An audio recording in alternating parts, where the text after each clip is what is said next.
Salam Indonesia, Anda menyaksikan berita terkini bersama saya Pradana Adiputra. Isolasi terpusat Isoter Kampus Undiksa di Desa Jineng Dalam ditutup sementara dan perawatan pasien positif COVID-19 khususnya OTG ditangani oleh pihak masing-masing desa melalui isolasi desa.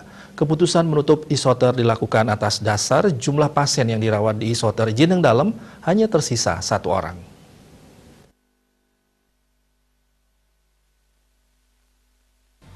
Sekretaris Satgas Penanganan COVID-19 Buleleng, Dr. Andes Gede Suyasa MPD menegaskan keputusan menutup Isoter dilakukan atas dasar jumlah pasien yang dirawat di Isoter Jineng Dalam hanya tersisa 1 orang.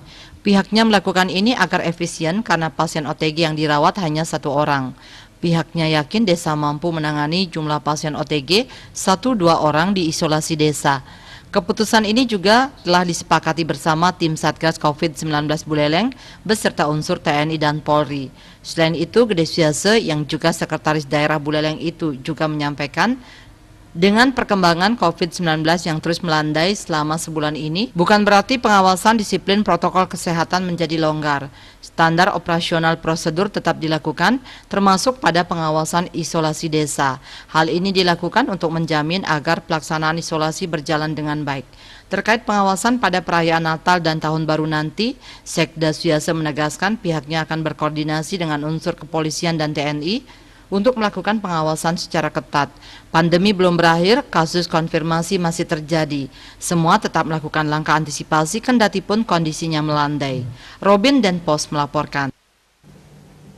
Untuk mencegah penyebaran COVID-19, ingat pesan ibu selalu terapkan 3M, wajib memakai masker, wajib mencuci tangan, dan wajib menjaga jarak, serta wajib menghindari kerumunan. Dengan penerapan perilaku 3M, Indonesia segera terbebas virus corona menuju Indonesia maju. Update terus informasi Anda dengan subscribe dan like YouTube channel Bali TV @newsbalitv. Pemirsa, tetaplah bersama Bali TV. Salam Indonesia.